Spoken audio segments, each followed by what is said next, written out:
অসম দেশ বিদেশলৈ পুনৰ স্বাগতম।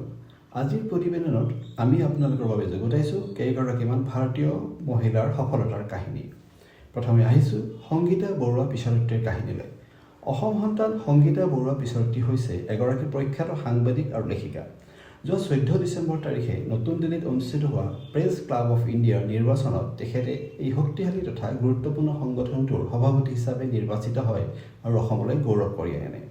অকল এয়াই নহয়, সংগীতা বৰুৱা পিছাৰত্ৰী হৈছে প্ৰেছ ক্লাব অফ ইণ্ডিয়াৰ প্ৰথমগৰাকী মহিলা সভাপতি আৰু ই সংস্থাটোৰ 60 বছৰীয়া ইতিহাসৰ এক গুৰুত্বপূৰ্ণ আৰু ঐতিহাসিক মুহূৰ্ত। পিছে কোন এই সংগীতা বৰুৱা পিছাৰত্ৰী? সংগীতা বৰুৱা পিছাৰত্ৰী হৈছে এগৰাকী আন্তঃৰাষ্ট্ৰীয় মানৰ প্ৰতিষ্ঠিত অসমীয়া সাংবাদিক আৰু লেখিকা। কৰ্মসূত্ৰে বৰ্তমান দিল্লীত বসবাস কৰি আছে। সংগীতা বৰুৱা পিছাৰত্ৰীয়ে ডিজিটেল নিউজ পেপাৰ দ্য ৱায়াৰত নেশ্যনেল এফেয়াৰ্ছ এডিটৰ হিচাপে দায়িত্ব পালন কৰিছিল আৰু তাৰ আগতে দ্য হিন্দু কাকতৰ স্পেচিয়েল কৰেছপণ্ডেণ্ট হিচাপেও কাম কৰিছিল। অসমৰ সামাজিক ৰাজনৈতিক বিষয়সমূহত কৰা গুৰুত্বপূৰ্ণ আৰু প্ৰশংসনীয় সাংবাদিকতাৰ বাবে তেখেত বিশেষভাৱে পৰিচিত আৰু উৎকৃষ্ট মানৰ সাংবাদিকতাৰ বাবে ৰামনাথ গোয়েংকা বঁটা আৰু পৰাগ কুমাৰ দাস সাংবাদিকতা বঁটাও লাভ কৰিছে।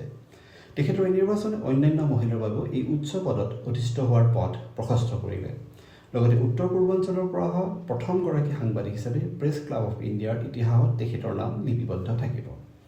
ইফালে নতুন ভাৰতীয় ইতিহাস গঢ়িলে আন এগৰাকী মহিলাই, নাম হৈছে ছাই যাদৱ।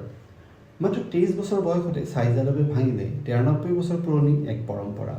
তেওঁ হৈ পৰিল ইণ্ডিয়ান মিলিটাৰী একাডেমী ডেৰাডুনৰ পৰা পাছ আউট হোৱা প্ৰথমগৰাকী মহিলা বিষয়া।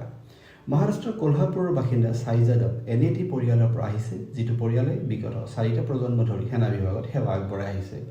ব্ৰিটিছ আৰ্মীত সেৱা আগবঢ়োৱা মহানায়ক পিতামহৰ ভাৰতীয় সেনা বিষয়া পিতৃলৈ আজি সেই ঐতিহ্য পুনৰ আগবঢ়াই নিলে ছাই যাদৱে। মহাৰাষ্ট্ৰৰ কোলহাপুৰৰ বাসিন্দা ছাই যাদৱ এনে এটি পৰিয়ালৰ পৰা আহিছে যিটো পৰিয়ালে বিগত 4টা প্ৰজন্ম ধৰি সেনা বিভাগত সেৱা আগবঢ়াই আহিছে। ব্ৰিটিছ আৰ্মীত সেৱা আগবঢ়োৱা মহানায়ক পিতামহৰ পৰা ভাৰতীয় সেনা বিষয়া পিতৃলৈ আজি সেই ঐতিহ্য পুনৰ আগবঢ়াই নিলে ছাই যাদৱে।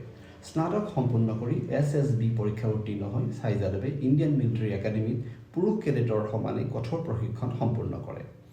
আজি ছাই যাদৱ কেৱল এগৰাকী মহিলা বিষয়াই নহয়, তেখেত আজি সাহস, পৰিৱৰ্তন আৰু নতুন ভাৰতৰ প্ৰতীক। শেষ কৰাৰ আগতে এগৰাকী মাতৃৰ অসীম কষ্ট আৰু ত্যাগৰ এটি উদাহৰণ দাঙি ধৰিব বিচাৰিছোঁ। তামিলনাডুৰ পেটছি আম্মান নামৰ এগৰাকী মহিলাগৰাকীয়ে স্বামীৰ মৃত্যুৰ পিছত নিজ কন্যা সন্তানটিক এখন পুৰুষতান্ত্ৰিক সমাজত নিৰাপত্তাৰে ডাঙৰ দীঘল কৰাৰ স্বাৰ্থত মুথু নাম লৈ 30ৰ পৰা 36 বছৰ কাল পুৰুষৰ সাজ পৰিধান কৰি পুৰুষ হিচাপে চাহৰ দোকানৰ পৰা বিল্ডিং সজা বনোৱাৰ কাম কৰি জীৱন কটাই দিয়ে। আজি তেখেত এগৰাকী গৰ্বিত মাতৃ। ছ'চিয়েল মিডিয়াই তাইক প্ৰশংসাৰে উপচাই পেলাইছে।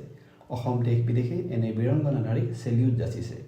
এয়া আছিল আজি আমাৰ বিশেষ প্ৰতিবেদন। দেশ বিদেশৰ বা বাতৰিৰ বাবে চাই থাকিব অসম দেশ বিদেশ। ভাল লাগিলে লাইক, শ্বেয়াৰ কৰিবলৈ নাপাহৰিব। ধন্যবাদ।